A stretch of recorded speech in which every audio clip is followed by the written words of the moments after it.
Hey guys, this is Miss Russell again, and I am here to talk to you about TED and TED Ed, who are run by the same company. One of the ways I would use these websites to flip my classroom is to assign students a video to watch at home, and then come back and we can talk about it in class. Now, for it to be technically flipping, I would probably use TED Ed because it has things like Um, so if you go here and you can go to the lessons, let's search. I know they have a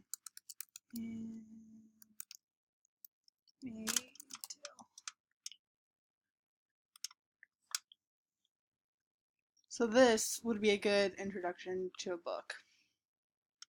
So they have a whole video about The Handmaid's Tale and why you should read it. So we'll just play a little bit of it.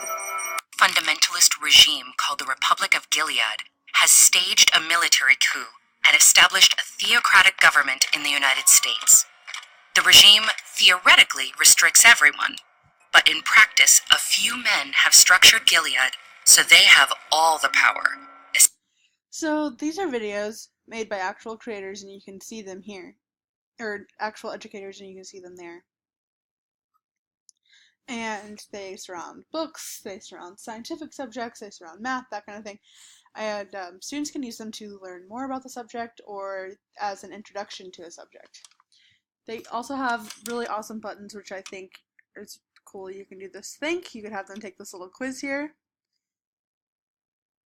So, utopias generally represent what kind of societies? A utopia, I guess, would be ideal. Well, you had to log in. But, there you go. Dig deeper. Here's more stuff about The Handmaid's Tale, and then even a discussion.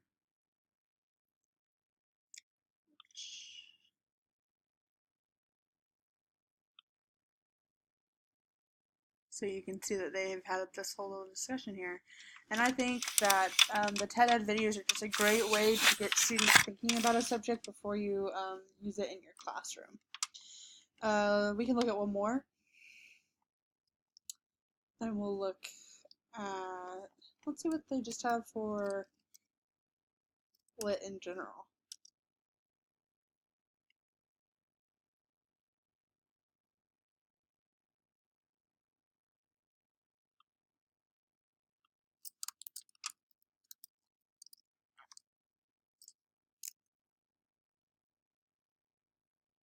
How to use a semicolon.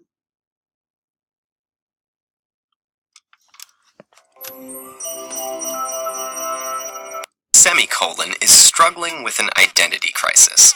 It looks like a comma crossed with a period.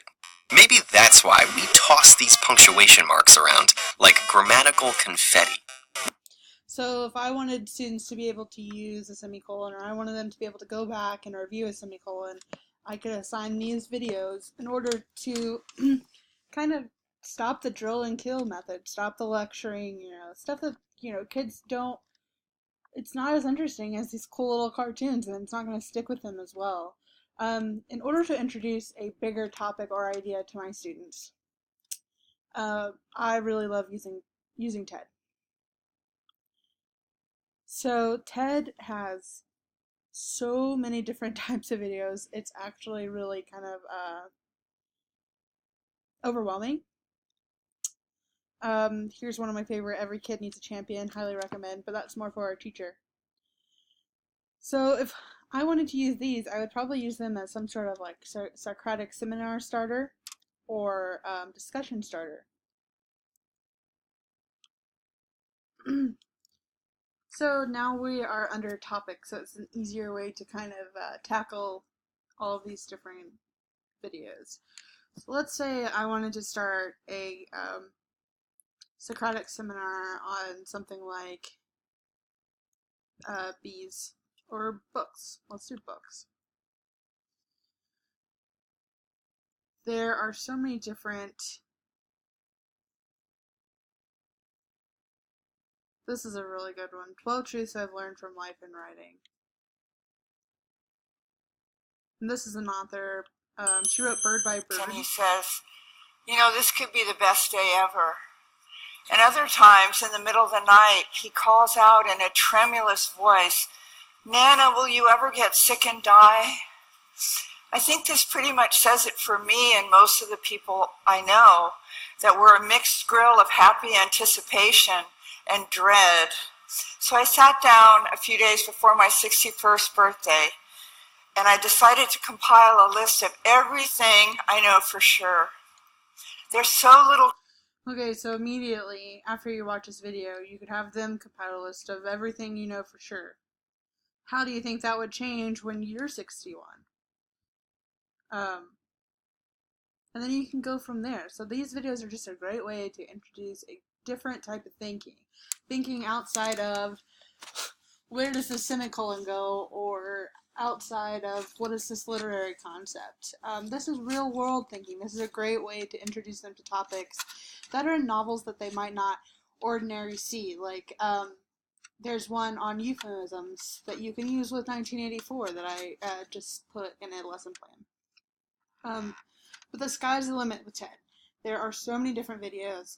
If you've never watched them, I recommend downloading the app because you can let them pick a random one for you, and they'll go through and they'll pick up random videos based on your interests.